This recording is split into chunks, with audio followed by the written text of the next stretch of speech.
Ever since the California came out in 2009, the complaints have been endless. It's not a real Ferrari, it's a lesser Ferrari. It's not a track-focused car like the mid-engine Ferrari models. It doesn't deserve to be a Ferrari. Well, all those complaints are completely wrong. The California is an excellent car. And I've borrowed this brand new California T from a viewer in New Jersey to prove it to you.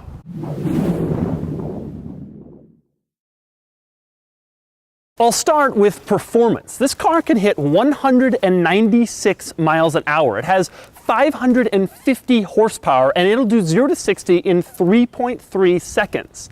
If that doesn't sound like real Ferrari territory, you're crazy. More importantly, it has a lot of cool new features and interesting Italian car quirks, just like a real Ferrari. For example, you probably think that the brake lights are these things. That would make a lot of sense, but in fact the brake lights are down here. That might seem a little strange, but here's what happened. Ferrari got pretty far designing the original California, and these were going to be the brake lights. But then they realized that there's a government regulation saying that brake lights can't be on a piece of bodywork that moves, and this is the trunk and also the convertible top holder. So Ferrari had to scramble at the last minute to change the brake lights from here to down here. As a result, these things aren't the brake lights, they're here. That's weird. One of the California's main benefits is that it's a convertible, and the top opens in a rather bizarre and unusual fashion. Push a little switch inside the car and, well, take a look. First, the rear window lifts above the top. Then the trunk opens backwards. Then the rear window climbs on top of the top like it's going to begin a weird convertible mating ritual. Then they both go back together underneath the trunk lid, which then closes. Now, with the top down, the California also reveals another one of its interesting features, the fact that it has back seats, unlike most Ferrari models. Although they are literally the smallest back seats I could ever possibly imagine. They have to be the tiniest in the entire car industry. It's so small that the seat belts, front and rear, they're only like separated by like 8 inches. It's ridiculous, it's crazy. No sane person would ever attempt to get into these back seats. So naturally, I'm gonna give it a try.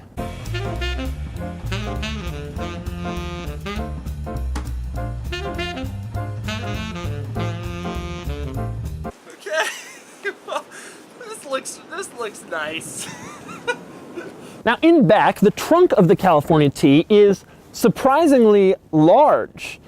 And if you want even more trunk space, you can move up this little divider and it gives you all this room. But it's worth noting, with the divider up, the top won't go down. If you want the top to go down, you got to put the divider back down, and then the top rests on top of this, leaving you this much room, still pretty ample for you to put all of your groceries. Another odd quirk, the script that says California is displayed in several places, including the floor mats, the glove box, and the gauge cluster screen. It's also the exact same script they use on the California license plate. Now, one of the first things you'll notice as soon as you get inside this car is that there's no transmission selector in the middle like there is in most cars. This car has a dual clutch automatic transmission, but getting it into gear is a little bit strange. To get it into drive, there's no D button. You don't put it in D. Instead, you just pull the right paddle, and that puts it in drive. In order to put it in reverse, you don't pull the left paddle. Instead, there's a little R button in the middle. Press that, and you're in reverse. But the strangest one is park. There is no park gear in this car. Instead, you pull both paddles at the same time. That puts you in neutral. Then you put on the parking brake, which is located under the steering wheel, and then you turn the car off. Only when you turn it off does it actually go into park. The best you can do yourself is putting it in neutral. It's like a manual car in that respect. It's a little bit strange, but my favorite feature of the California T has to be the little electronic display thing in the center. Now, in the middle of the car, it looks like there are 3 climate control vents, but actually there are 2. The middle one isn't a vent. It's actually a little electronic display screen that shows all sorts of cool car information. My favorite part about it, however, is how you change the information. Just tap it and it shows the next thing. Tap it, you get the next piece of information. Tap it, tap it. The California T's other quirks are largely the same as what you saw in my 488 Spider video, which is linked below. For example, use the pit speed button to set a maximum speed in pit lane when you're on a racetrack. The heated seat controls aren't located anywhere rational in the interior, but rather on the side where you can't possibly see them. Same goes for the lock and unlock button, which isn't located anywhere rational either, but rather on the ceiling, even though you use it all the time, next to the tow button, which you'll never use. You'll also find that the steering wheel is loaded with buttons including the engine starter, the suspension settings, the high beams, the little switch that controls your mode, note the Italian flag colored background, the windshield wipers, and even the turn signals. The steering wheel also includes the little lights up at the top that light up when you're nearing red line. So the California T has some Italian car quirks, but it also boasts a really nice look. It's dramatically more attractive than its rather awkward predecessor, with most lines smoothed out and modernized to give it the appearance it should have had from the very beginning. So this car has a lot of power. It has attractive looks. It has all the cool features and unique quirks that you associate with Ferrari. More importantly, the California T drives like a real Ferrari, as I'm now going to demonstrate. Of course, to find out more of what I think about this car and for more of my thoughts on the driving experience, click the link below for my column on Auto Trader Oversteer. All right, we're taking the California T out. This is Jake. Jake's family owns this car. Hey guys. Oh, look at that. I got a backup camera. Nice Chrysler infotainment system. Yeah, exactly.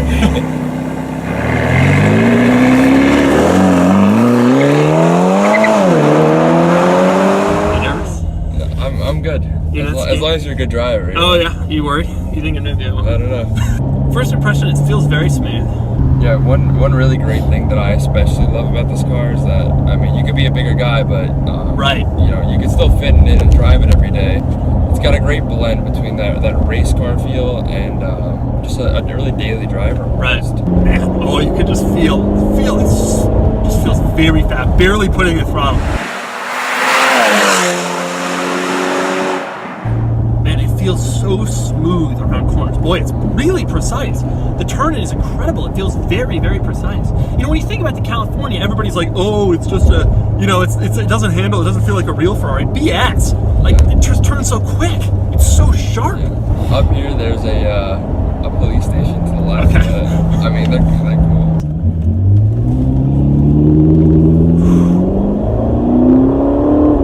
Oh, and then the other thing that the most underrated part about this car, I think, is the sound. Because one of the things that's so interesting about this car to me is people are like, oh, it's not a real Ferrari because, or it doesn't drive like one, whatever. But like, it sounds like a real Ferrari.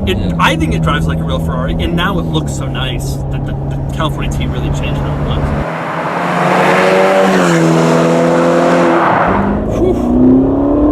Oh, it's so quick.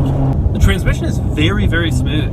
In addition to being smooth like on upshifts, like when it's in auto mode and it's clearly we're just cruising, it sort of like just smoothly shifts into higher gear and then we're like good to go. If you're just cruising, it's an elegant drive, you know what I mean? And then if you open it up a little bit, it becomes like an animal. The best part about this car, right? You can you can have both of those options. So few cars offer that ability.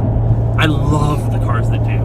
I think it's so cool when a car can do multiple things and you can sort of decide, because not everybody can afford to buy a car for each specific purpose in their life, right? Exactly.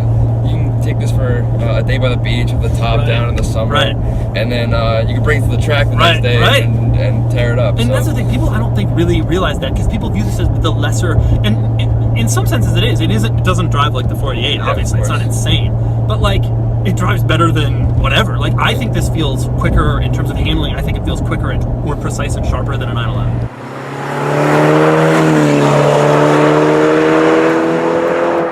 It's so cool. We got the wipers and the steering, the lights, the engine start, the turn signals, the horn, all in the wheel. I never have to remove my hands from the wheel if I drive this. Exactly. So we're just kind of cruising now. We're behind a couple SUVs. We're in front of a couple SUVs, as this is life out here. And it feels so nice. It's just sort of a nice cruiser car. The one thing it doesn't have is back seat room, right? Like, it's a nice cruiser and all that, but like not if you want to bring out your whole family. No, definitely not. Oh. Easy to the turn. You just feel like you're so confident in where this car is gonna go. And then you also feel like you can just push the gas. You can just do. Oh, it feels so nice. I love the acceleration. It's incredible how fast it is. Oh, it's just so precise on turns. It's insane how precise it is.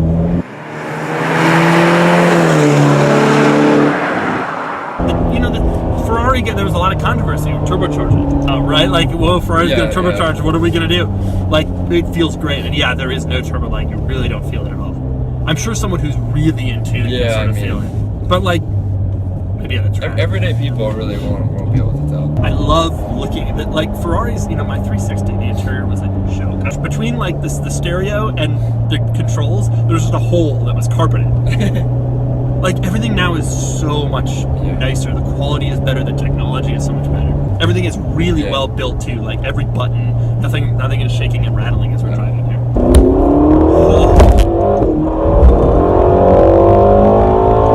Wow. That is massively fast. I don't even want to know what speed I just got to. Really puts you back in your seat. It really does.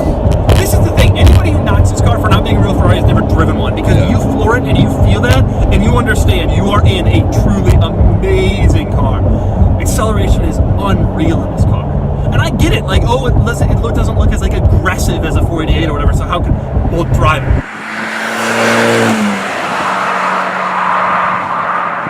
So there you have it. If you've ever heard anyone say the California T isn't a real Ferrari or it's a lesser model, they're completely wrong. This car has the driving experience, the performance, the styling, and all the cool equipment required to wear the Ferrari badge. I'm not ashamed to say that I love this car, and it's a true joy to experience firsthand.